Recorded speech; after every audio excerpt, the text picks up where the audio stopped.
अगर ये video helpful लगे तो लाइक करें, शेयर करें, कमेंट करें, सब्सक्राइब करें। Welcome to less study less confusion once again. आज हम ह्यूमन हार्ट को एक्सप्लेन करने वाले हैं। ह्यूमन हार्ट जो हो आपकी बॉडी में चेस्ट कैविटी में लेफ्ट हैंड साइड पर प्रेजेंट होता है। ये हार्ट जो होता है ये ट्रायंगुलर शेप्ड होता है और इसको पियर लाइक शेप्ड भी कहा जाता है। अब आप यहाँ पर देखेंगे कि ह्यूमन हार्ट के चारों तरफ ये जो पार्ट दिख रहा है इसमें एक ये मेम्ब्रेन होती है, इसको हम पेरिकार्डियल मेम्ब्रेन कहते हैं। पेरिकार्डियल मेम्ब्रेन जो होती है ये जर्म्स से हमारा प्रोटेक्शन करती है और साथ ही हार्ट को एक पर्टिकुलर शेप देने का वर्क भी करती है, उसके शेप को ये मेंटेन भी रखती है। अब यहाँ पर आप देख रहे हैं कि जो ह्यूमन हार्ट है इसकी जो लेंथ होती है वो 12 सेंटीमीटर होती है, इसकी जो ब्रेथ होती है वो 8 सेंटीमीटर होती है और इसकी जो थिकनेस होती है वो 6 सेंटीमीटर के करीब होती है। ह्यूमन हार्ट 1 मिनट में 72 बार धड़कता है। ऐसे हार्ट बीट जो होती है वो 72 टाइम्स इसमें हार्ट बीट होती है। हार्ट बीट जब ये ब्लड को एक बार जब ये सिकुड़ता है और एक बार जब ये फैलता है तब उस श्रिंक होता है और स्प्रेड होता है, उस समय ये एक साउंड निकलता है जिसको हम हार्ट बीट कहते हैं। अब आप इस ह्यूमन हार्ट में यहाँ पर आप देख रहे हैं कि इसमें 4 चैम्बर होते हैं। एक 4 चैम्बर होते हैं, एक जिसमें होता है राइट ऑरिकल और राइट वेंट्रिकल, लेफ्ट ऑरिकल और लेफ्ट वेंट्रिकल। अब हमको यहाँ पर जो ध्यान रखने वाली बात है, जो कॉन्सेंट्रेट करने वाली बात है वो ये है कि जो इसका लेफ़्ट साइड होता है, ये जो लेफ़्ट साइड दिख रहा है यहाँ पर प्योर ब्लड होता है और जो राइट साइड होता है यहाँ पर इम्प्योर ब्लड होता है। अब यहाँ पर देखेंगे कि जो लेफ़्ट साइड है इसमें बाइस्पिड वाल्व प्रेजेंट होता है और जो राइट साइड है इसमें ट्राइस्पिड वाल्व प्रेजेंट होता है। अब यहाँ पर आप देखेंगे इस डायग्राम में पूरा मैंने यहाँ पर जो डायग्राम दिया हुआ है इसमें पूरे नाम लिखे हुए हैं। ये देखिए इस डायग्राम में आप देखिए, हम इसको यहाँ पे बहुत अच्छे से एक्सप्लेन करेंगे बहुत सिंपल तरीके से। ये लेफ़्ट ऑरिकल है, ये वाला पार्ट यहाँ पर इन दोनों, और ये आपका लेफ़्ट वेंट्रिकल है।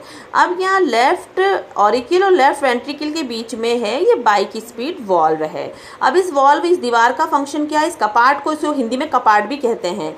अब ये ऑरिकल से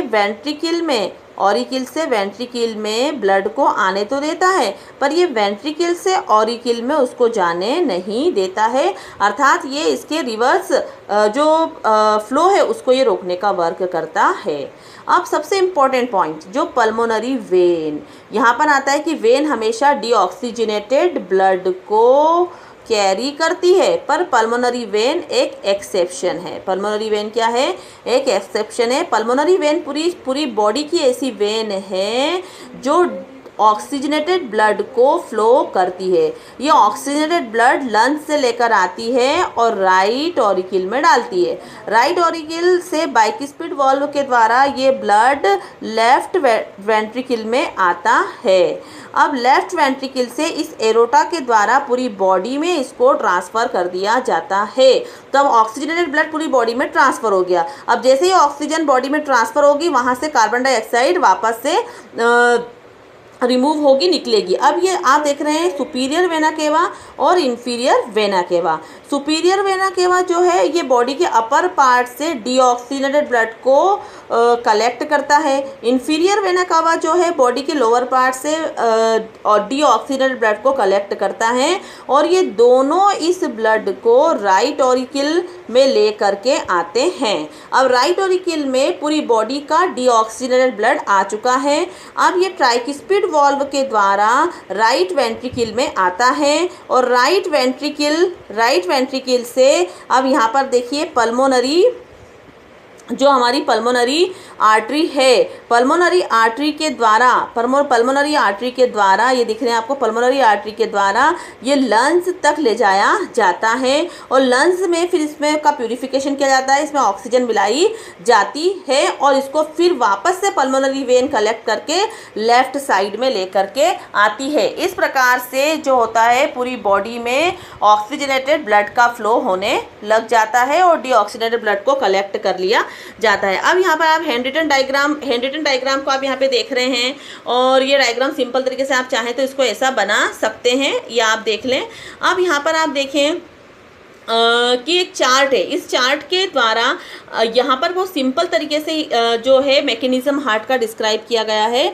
जैसे यहाँ पे आप देख रहे हैं लंग्स देख रहे हैं, लंग्स से जो पल्मोनरी वेन है वो ऑक्सीजनेटेड ब्लड को कलेक्ट करती है और इस ऑक्सीजनेटेड ब्लड को लेकर के वो लेफ्ट एंट्रियम में, लेफ्ट ऑरिकल में आती है। लेफ्ट ऑरिकल से बाइस्पिड वॉल्व के द्वारा लेफ्ट वेंट्रिकल में ब्लड आता है और लेफ्ट वेंट्रिकल से इसको मेन आर्टरी, मेन एरोटा के द्वारा इसको पूरी बॉडी में ट्रांसफर कर दिया जाता है, बॉडी ऑर्गन तक इसको पहुंचा दिया जाता है। अब बॉडी ऑर्गन से डीऑक्सीजनेटेड ब्लड का जो कलेक्ट करती है वो यहाँ पर आप देख रहे हैं कि सुपीरियर वेना कवा और इन्फीरियर वेना कवा जो वेन है वो सारे डीऑक्सीजनेटेड ब्लड को कलेक्ट कर लेती हैं और इस ब्लड को ले करके ये राइट ऑरिकल में आती हैं, राइट ऑरिकल से राइट वेंट्रिकल में आती हैं और उसके बाद ये पल्मोनरी आर्टरी के द्वारा इसको लंग्स में ले जाया जाता है और लंग्स में इसका प्यूरिफिकेशन कर दिया जाता है। तो इस प्रकार से यहाँ पर आप देख रहे हैं मैकेनिज्म ऑफ हार्ट कंप्लीट होता है।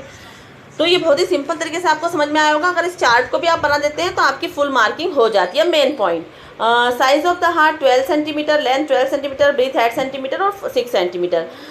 Heart is a pumping machine और 1 मिनट में 72 बार हार्ट बीट होती है। It's the shape is triangular. Heart have a 4 chambers, right auricle, right ventricle, left auricle, left ventricle. Then pulmonary vein is carried to oxygenated blood and pulmonary artery carried to deoxygenated blood। ये exception है। अब यहाँ पर आप देखेंगे यहाँ पे मैंने मेन पॉइंट दिए हैं, oxygenated blood flow the left side and deoxygenated blood flow the right side. Thank you so much.